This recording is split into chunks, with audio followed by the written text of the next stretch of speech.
Lagos Talks 91.3 and Corporate Shepherds presents the Man of the Hour. Ladies and gentlemen, please welcome ID Enang. This is Navigate with ID Enang. This is Navigate with ID, brought to you by Corporate Shepherds. Welcome, my dear friends and very distinguished listeners. It's Navigate with ID. It's such an honor and privilege. Once again, Happy New Month, friends. You know, this is the best month in the year.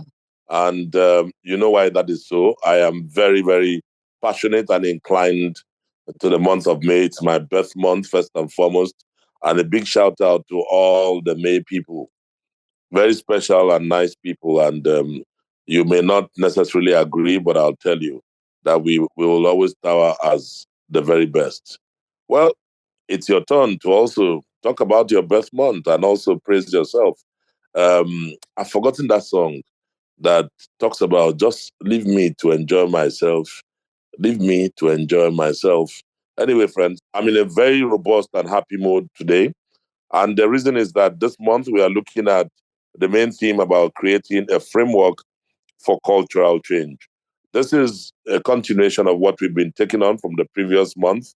And of course, your business school on radio kicks off. So we are going to step into operationalizing culture. And here we are talking about making culture tangible. Culture, friends, doesn't live in sloganeering. I see a lot of people, sit back and companies, individuals, they drive a lot of sloganeering. Sloganeering does not create the culture. It shows up in what people do every day. This week, we'll explore how to embed values into routines. We're going to look at how rituals, some of those things that we take for granted are very, very healthy rituals that help. And in a subtle way, they help teams work together. And at the end of the pipe, you'll find that cultural change has just been embedded. So today I'm going to start off with the importance of robust dialogue. If you're talking about an execution culture, then you must embrace dialogue, not just any kind of dialogue, but a robust dialogue.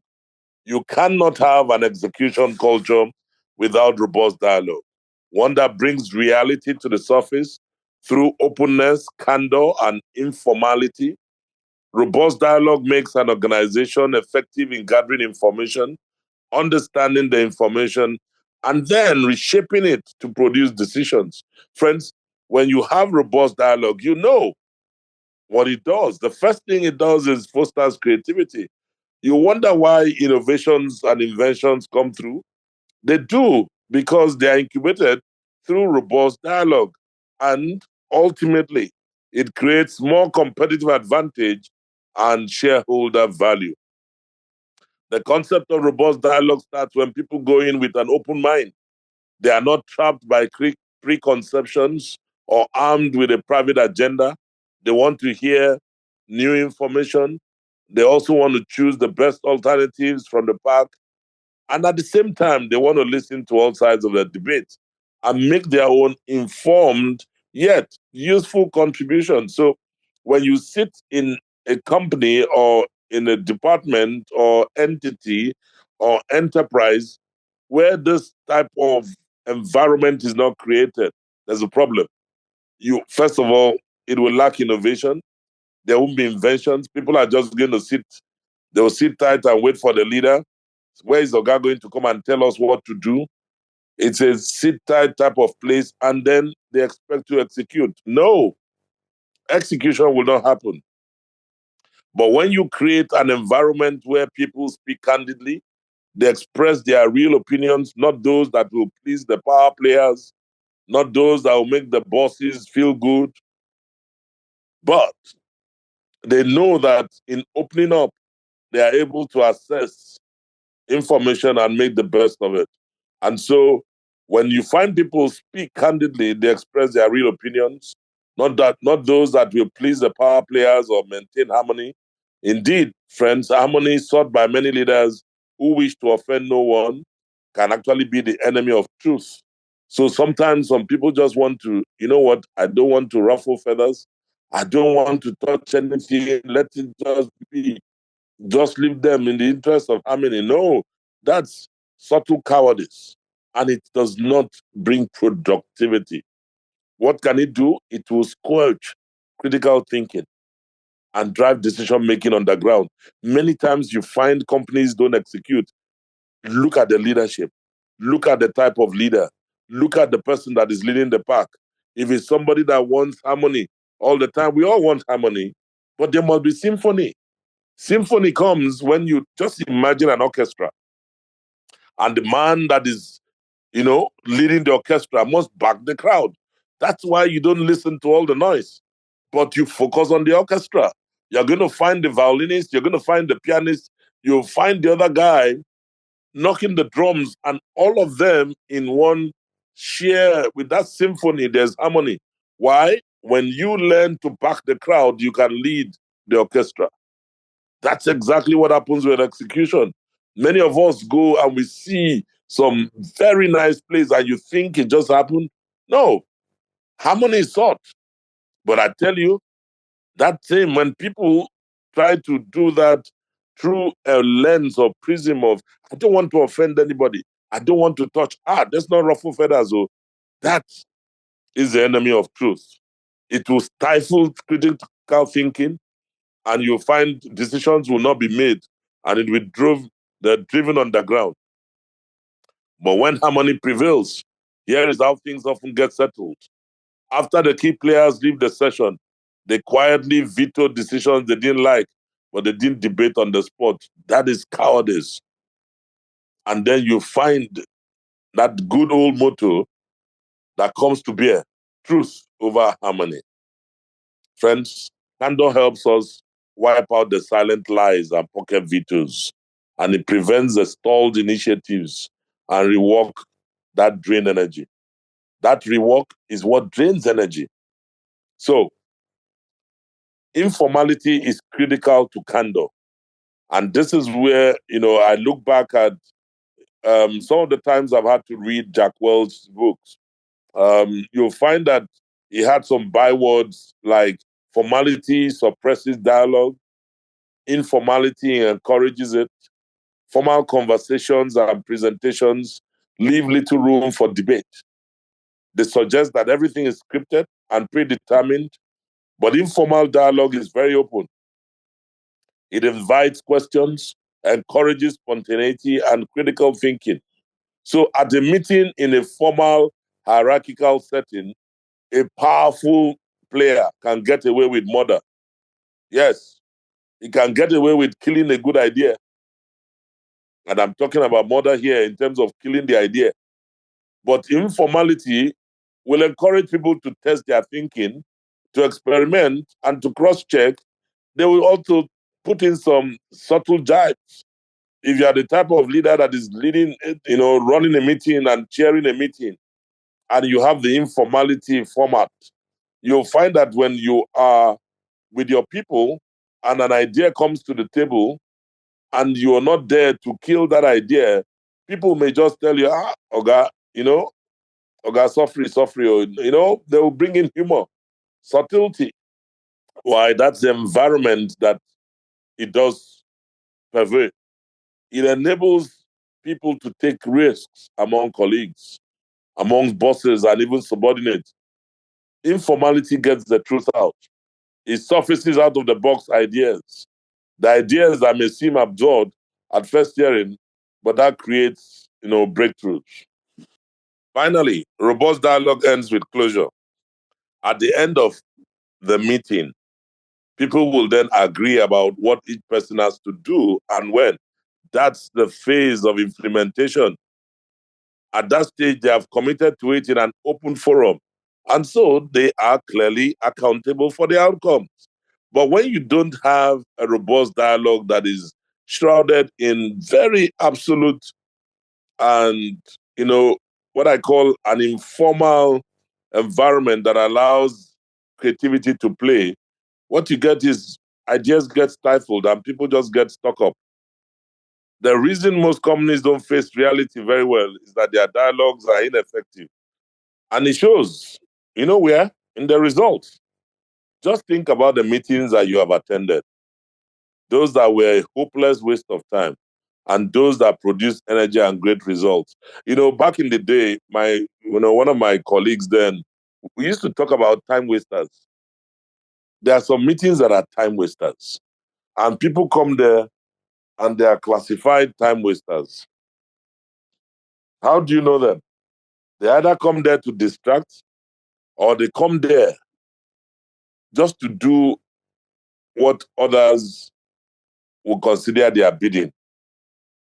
When you think about the meetings that are a hopeless waste of time and those ones that are productive, you ask yourself, what was the difference?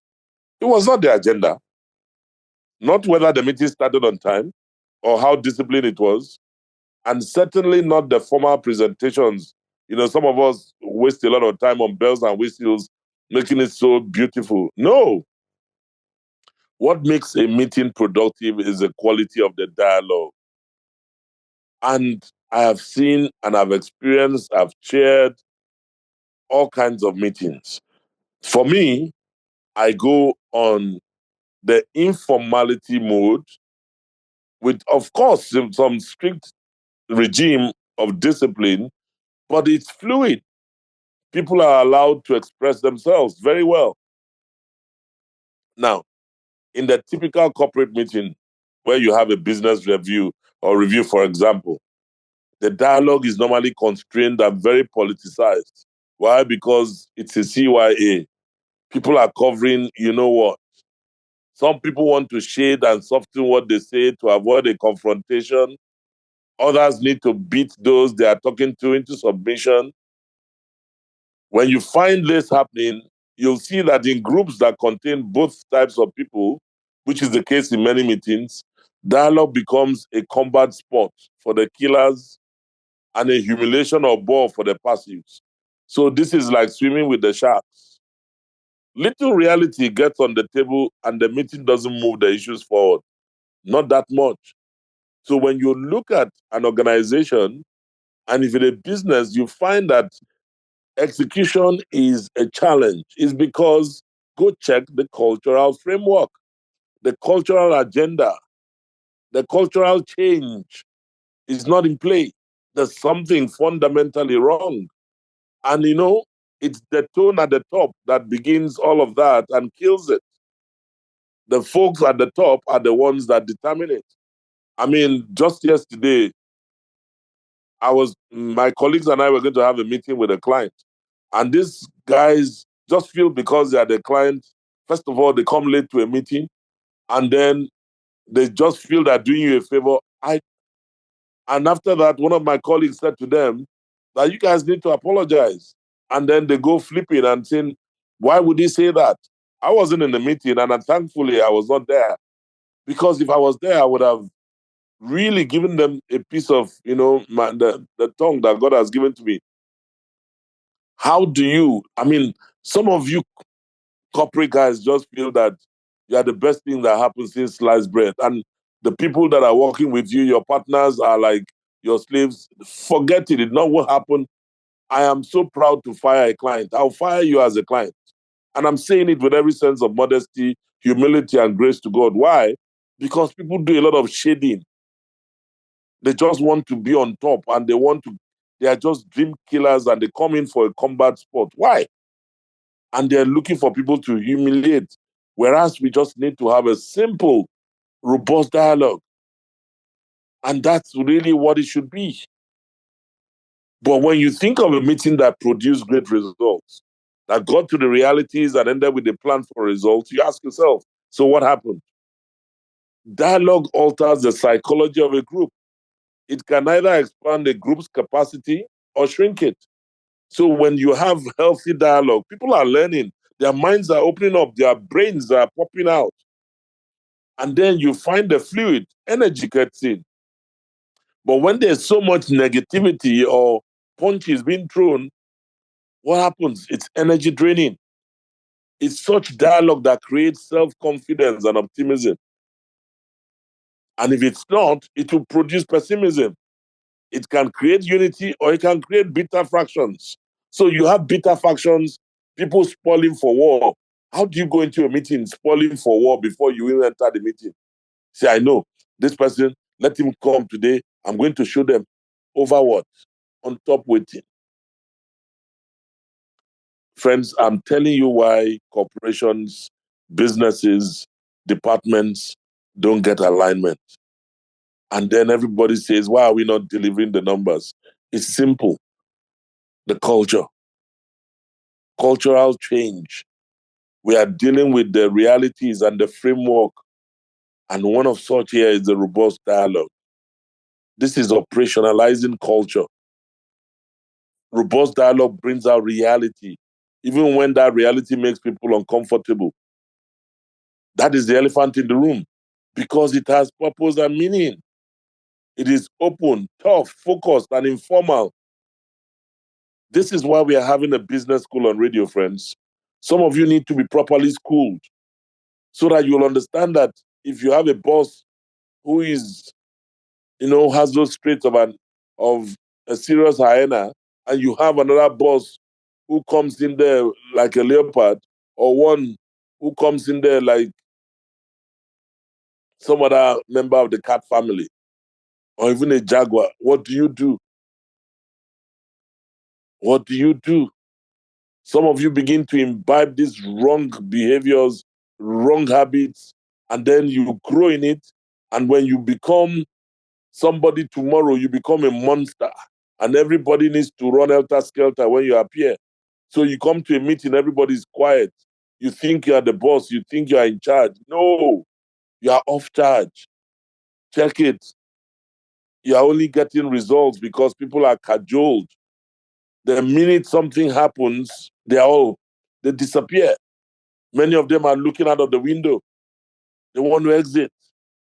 But if you create an open, very focused and informal environment where purpose and meaning come to play, you will invite multiple viewpoints. You'll be able to see the pros and cons of each one. You will see honesty. You'll see people that are candidly constructing new viewpoints based on what they've received. They build on precept upon precept, precept upon precept, a little here, a little there, mosaic dimension of learning based on questioning.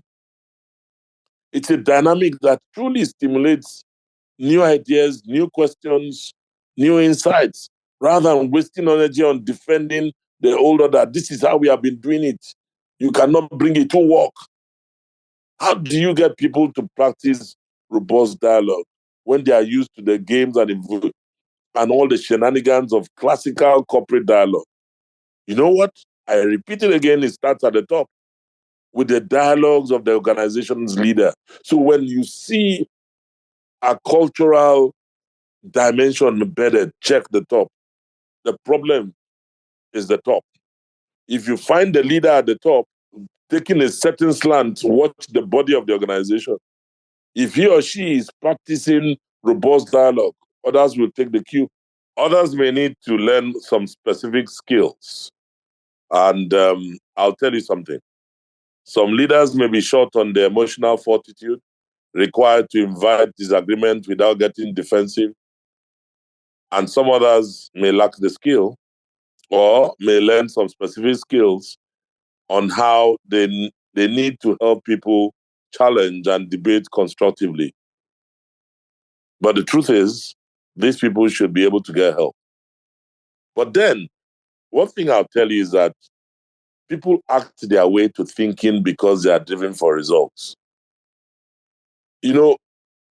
Somebody will tell you, I need this kind of result. And so the man, he knows the kind of result he's looking for. But he believes that if he goes this way, he may not get it. And so he has to act in a certain way because he's driven for results. And that way may not necessarily be the best way. And that's why many times when I had the privilege of walking a group of leaders through an executive leadership program, I make them go through some psychometric self-assessment tests because there are underlying beliefs. And then those beliefs would tell and speak to how you approach issues. It also will speak to situational consistency, how you are able, to move through different pillars at different times. Are you one that envisions? Are you one that delegates, enables, and also motivates or mobilizes? If you reward for performance, the interest in performance will be sufficiently deep to sponsor a dialogue because the guys know what they are looking for. I told you guys a story sometime when I was at Cadbury as commercial director.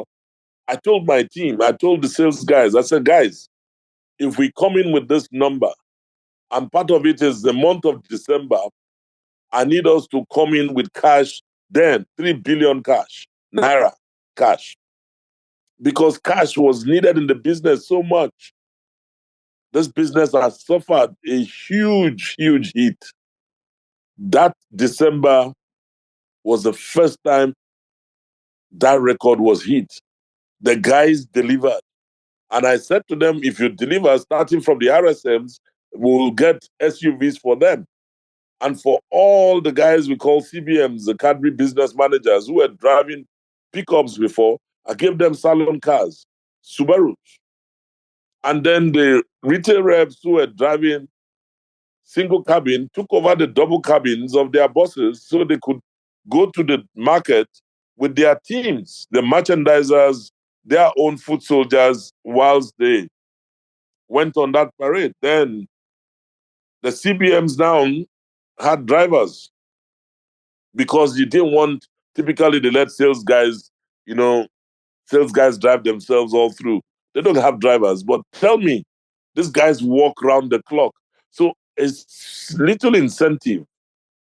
If you guys hit this number, I'll be able to get a support system that will support you in your work. That's a reward for performance. The boys went gaga and they delivered.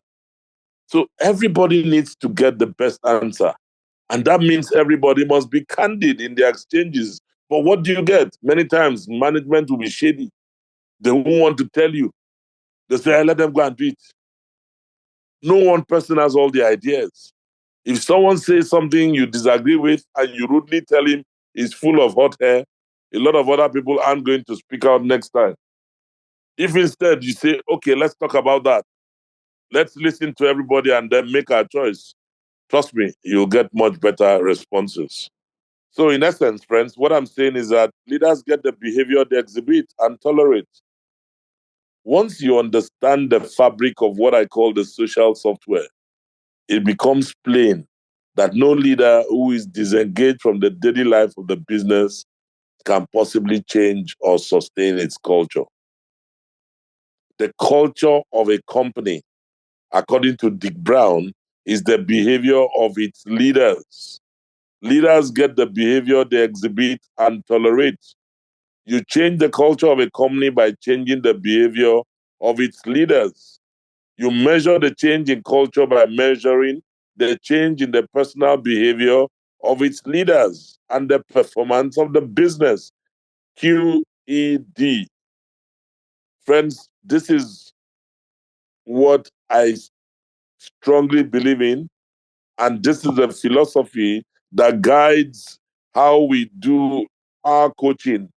Executive coaching is based on this because we believe strongly that if you want to change the culture of a company or a team, then you need to check and change the behavior of its leaders.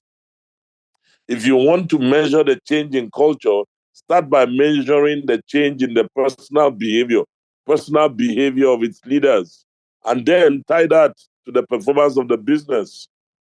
If you want to build an execution organization, one that is execution minded, the leader has to be present to create and reinforce the social software with the desired behaviors and the robust dialogue. He or she has to practice them and drill them relentlessly in the social operating mechanisms. But what do we have? Most cases, you have absentee leaders. They are always busy. They are always traveling. They are never on ground, always delegating. they delegate to the point that some people, the delegator and the delegatee just become delegates that you wonder if they are going up a palm wine tree or a palm tree. It's this serious. Now, sometimes you also find some leaders use regular conference calls as an operating mechanism to drive change in the culture. And what they do is they force a new candor and realism into the dialogues and decision making of the company's top leaders. The calls introduce accountability and follow through. The leader's own behavior, including his or her communications with people at all levels, will be modeled and reinforces the beliefs and behavior his or her people will need to learn. This is, honestly, there's no one size fits all, but there's a method to the madness. And if you don't get it, you're going to struggle. And when you struggle, execution struggles, the business will struggle. How do you know? Look at the results. So, a result oriented type leadership requires some fabric, some framework. And that's why in a business school like this on radio, we try to bring in this fabric. So some of you who are probably learning the wrong things shall start thinking differently. And those of you that are doing the right things and are being castigated for it will know that you're doing right. You're just in the wrong place. And if you want to continue, you need to check out or look for an alternative. The dialogue the leader conducts in these kind of meetings or calls develops the total company picture for everyone to see. Friends, we'll be right back as we continue on this very interesting topic. I hope you're finding it worth your while. So don't go away. It's just another few seconds and then pay some bills and we'll get right back. This is Navigate with ID, brought to you by Corporate Shepherds. A radio program like no other. Very many people out there who do not even take on any evaluation, just jump in. Oh, my friend says he's making a lot of money. Oh, my auntie says this is good business. The same way you've jumped in, you jump out. Get insights from a seasoned expert. Of course, an angel is an individual private investor, someone who has excess wealth and they'd like to invest in a private business. Talk about your one-stop shop business program. That's the whole essence of having a business school on radio. It's your business school on radio. Navigate with ID right here on Lagos Talks 91.3, airing on Tuesdays and Thursdays from 3 to 4 p.m. And if you need to get across to me, please send an email to contact@navigatewithid.com, or you can also follow me on my social media platforms at IDYENANG. Thank you so much and God bless. This is Navigate with ID, brought to you by Corporate Shepherds. Welcome back, dear friends. It's still Navigate with ID, your business school on radio. If you're just joining us, I bid you welcome. It's the beginning of a new month, and we are looking at an amazing topic, which is about creating the cultural change and being able to, put in place a framework. And in today's topic, we are talking about operationalizing culture. And we started by, emphasizing on the need for robust dialogue and what it represents. We went through the entire 9 yards, and that's what we've done in the first half. So stepping into this space, we're saying, can you create an execution culture in your own business if it is part of a larger organization that doesn't have one? If you try, will you become a social outcast? The odds are that you can do it, especially once you start showing profit and revenue growth. When the results start showing, people are going to say, what are you doing differently? Come and share. Well, let me tell you something. You as a leader, if you don't want to send your people out on harakiri missions, but I do think you can do it even if it's not part of a major corporate thrust. In my time, I always run my reviews with the idea that you want to get the truth out. So I put it bare. When I go to my review sessions with the boys, I just sit down. I just tell my analyst to give me a one-pager. like a dashboard. And my dashboard is what will govern the entire business review. Just one dashboard that focuses on what I call the value drivers. What exactly am I looking for? What exactly, where are we headed? And on that performance dashboard, there are indicators. And there are two types of indicators. There are leading indicators, there are lagging indicators. And so what I typically would do is get everybody in my organization to present. So in the commercial organization, I'll have everybody, both the sales guys from the retail rep all to up until the sales controller. And then the marketing guys too. All the brand managers, the marketing managers, and all the category managers. Everybody will have your day in court. We'll sit there and we'll all be in the same room. Why? Because we all want to learn and we want to do what's right. Many times, when you don't get people involved in the discussion and you don't expand the audience, they are not learning. Yes, there's nothing wrong with having, pockets of different levels. Okay, a direct reports meeting, um, this other meeting. Yeah, fantastic. It's good for building careers. It's good for development. It's good. I mean, there are different dimensions to it. But then ask yourself this big question. Because when it comes to execution culture and putting in that particular mindset, the question you'll ask is, what is the growth potential of this person? Many a time I look at someone, first time I say, this guy is a potential head of sales. I can see it, I can feel it in my bones. And so I'll then begin to push him into assignments that will make those skills come through. And I'll let you know. If I meet you first time and you're within the ambits of the organization, whether you work for me or you don't, I'll tell you, I see you have what it takes to be a general manager. Because I can spot the gorilla. The question is, how many leaders would do that? It is not a free will offering. It's a gift. But that gift can be innate. It can also be acquired because you've been doing. How do you do? How do you get to the point where you can spot the gorilla? You ask a lot more questions and get dialogue going on a long range potential basis. Engage. When you engage people in very, robust conversations and discussions, you'll see you either will expand your own knowledge of that person and the growth potential. And then the more you do it, the more you're able to see where I'm going to help this person, how I'm going to help him. But it all gets back to that individual.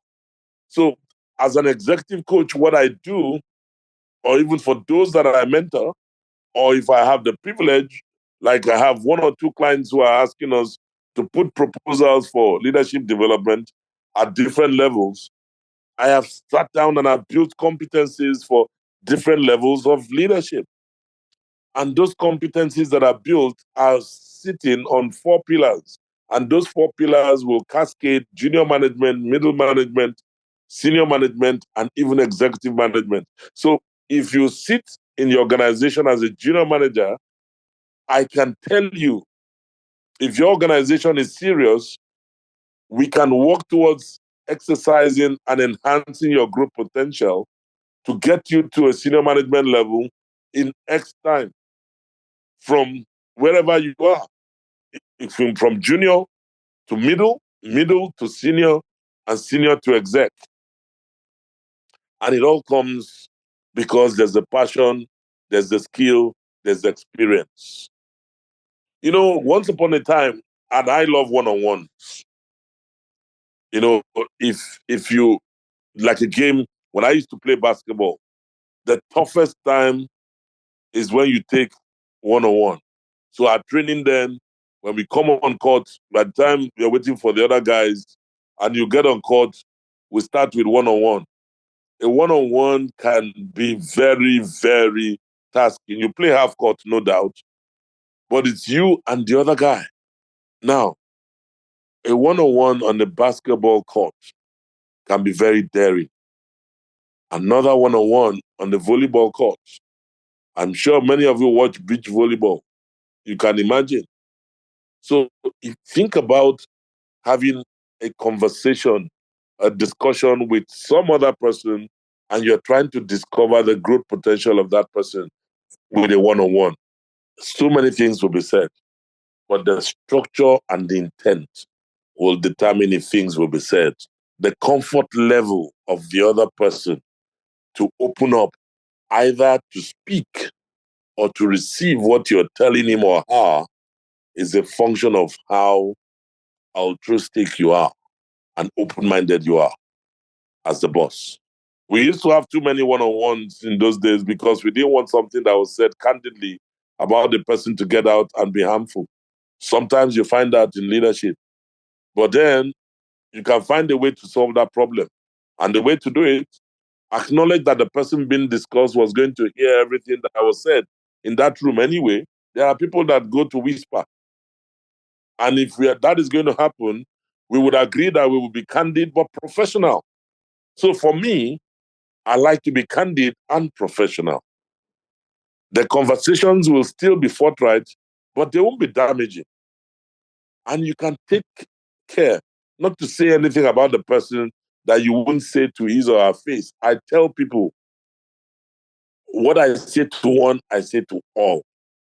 You will not find me say A about you, and then when I see you, I'll say B, not on my watch, by the grace of God. No. Boldness and courage is emotional fortitude. Let me tell you something. I started my career as a management trainee. I grew up as a little boy in corporate before God helped me through the process. Middle management, senior management, executive management, and then sitting on a board. I was born hands-on, and I've always been excited about the nature of business. To the glory of God, I'll call myself enthusiastic. I can be intrigued and curious about stuff, and that's what determines whether you can make these changes happen in organizations. You must be very enthusiastic. You must be upbeat. At the same time, curiosity. Curiosity allows you to trigger a lot of things. But if you find intriguing curiosity and you find them troublesome, if you find them trying, they won't work. But then you've got to like the process. It's a process. Otherwise, it won't work. If you're listening to me and you are having cultural issues in your organization, send a brief. We'll work on it. Listen, I don't do off-the-shelf training. No, it's bespoke. We attend to the issue, we have a plan, understand it, and we execute it. Give a period. Many of you just want a dipstick. Just come. Come and run this. I don't do those things. No. Not that I don't offer one-off trainings. No, those are specific. But when it comes to cultural change, you need to give some lag time. Success in executing a cultural change depends first and foremost on having the right people. Do you have the right people? Do you know the most important job leaders do? Is to select and evaluate people. And that is bringing me to a very necessary block. And this is what I call a job that no leader should delegate. And it is about having the right people in the right place. Given the many things that businesses can't control, from the uncertain state of the economy to the unpredictable actions of competitors, you think companies will pay careful attention to the one thing they can control, the quality of their people, especially those in the leadership pool. Some try to do it, but most pay lip service. I'm saying that with every sense of duty and humility. An organization's human beings are its most reliable resource for generating excellent results year after year. But do organizations truly take this to heart, or they just mouth it? Their judgments, experiences, and capabilities make the difference between what? Success and failure. Yet, I'll tell you that the same leaders who exclaim that people are our most important assets usually do not even think very hard about choosing the right people for the right jobs. What do they resort to? Imam Madu, man no man. Oh, that guy is from my tribe. Or I need a guy like that. Or for some very devilish, you know, shenanigans, they'll bring in people who would also help further their agenda to steal. That's my deal guy. I mean, today, a lot of professionalism has gone through the window because people are more mercantilist. Mercantilism has become the order of the day. Everything now for sale. You want to go get a brief, the manager will be telling you what's in it for me.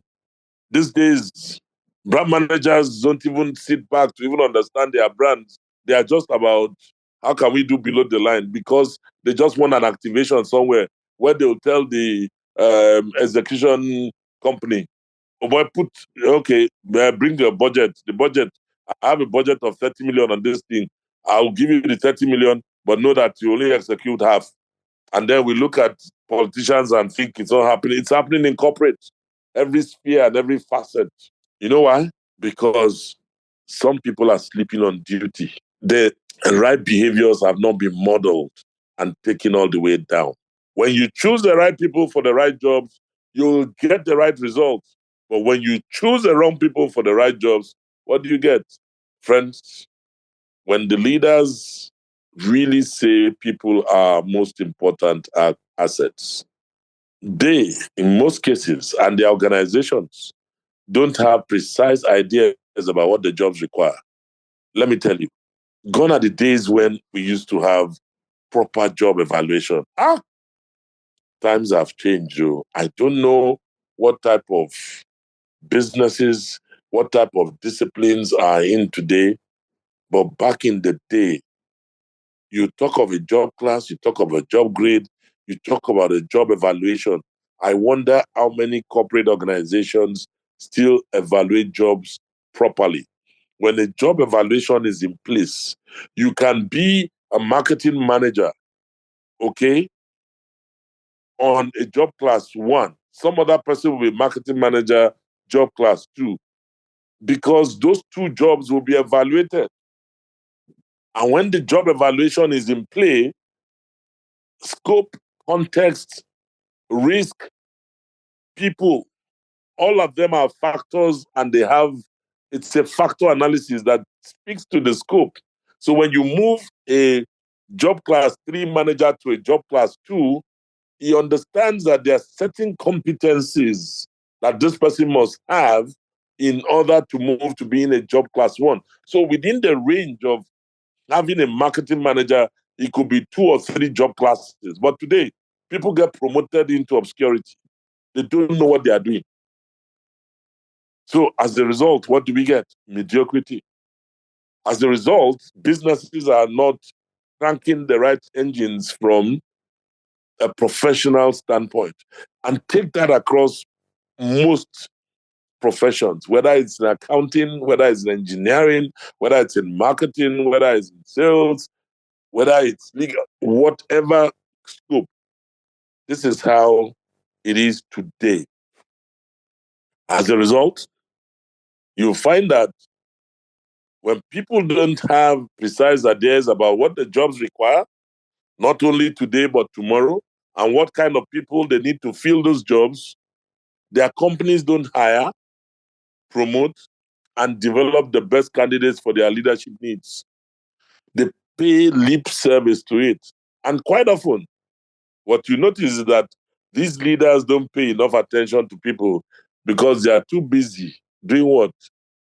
Thinking about how to make their companies bigger or more global, or they want to be Oh, they want to go for the next awards. Everybody now, awards. Oh, awards. Oh, we got this award. How did you get it? Over 60, 70% of awards are paid for.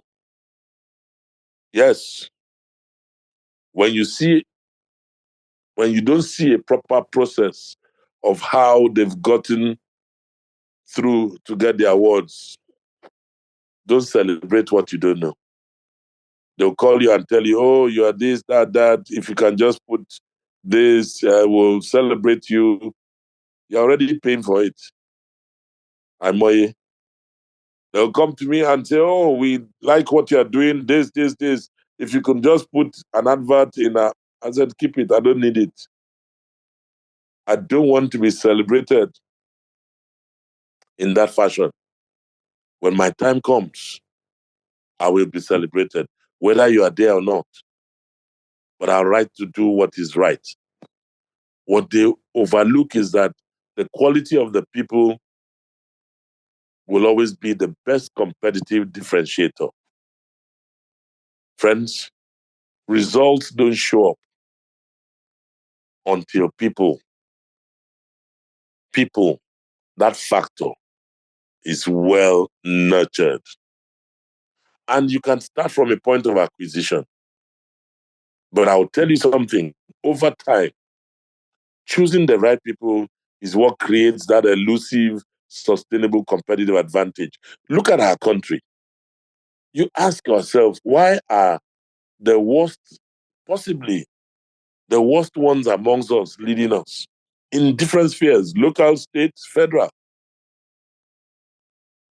You have a state governor who cannot reel out numbers in trillions. He cannot start from the beginning to the end. And yet that person is a governor. What is the criteria? Oh, it's money. As long as you can show loyalty and then you have money that you've taken from wherever and you can fund your elections and the gullible electorate out there, stomach infrastructure, what happens? A business model is formed. You want to be a senator? You need to have money. You want to be in the House of Reps? Why? You need it for campaign. Oh, we need vehicles. We need this. We need posters. We need this. And more importantly, you need a godfather who will also tell you, this is what I need. So when you look at every facet, you ask yourself, why do we have the problems we have, whether it's in the private sector, public sector, or even governance? It's because we lack the discipline of getting things done. Execution. Right people, right place. If you look at any business that is consistently successful, you'll find that its leaders focus intensely and relentlessly on people selection. So Nigerians, if you want the best for you, when the time comes for you to elect your leaders, don't let them continually select them for you. Right now, there's a pipeline of who the next 3 local government chairmen will be. There's a pipeline of potential next 2 governors per state. There's a pipeline. People are haggling, okay. Some are already jostling. After this, when it leaves the south and it goes to the north, there's a pipeline. Who goes where? Forget there's no political leaning. Come over to corporate. You'll find that whether you are the head of a multi-million naira corporation or in charge of your first profit center, you cannot delegate the process for selecting and developing leaders. It is a job you must own and you must love doing it. If you don't, then you are not ready. The cultural agenda, cultural change, the tone at the top is what sets the tone of the organization. Friends, excellence doesn't happen by accident. It happens through a devoted process where people consider an inordinate amount of time And it requires that level of emotional energy to hire, provide the experiences for and others, and develop leaders. Friends, if you spend between 30 and 40% of your day for the first 2 years and a good 20% later, that's a huge amount of time for a CEO to devote to any single task. But I'm telling you something. People, people, people. Very key. If you want to interrogate and to make the best of having a season of success, take leadership development as a major item. Friends, today was about operationalizing culture. We'll be back on Thursday by God's grace, and we'll take it a step further. Thank you so much for listening. Goodbye and God bless. And that was Navigate with ID, brought to you by Corporate Shepherds.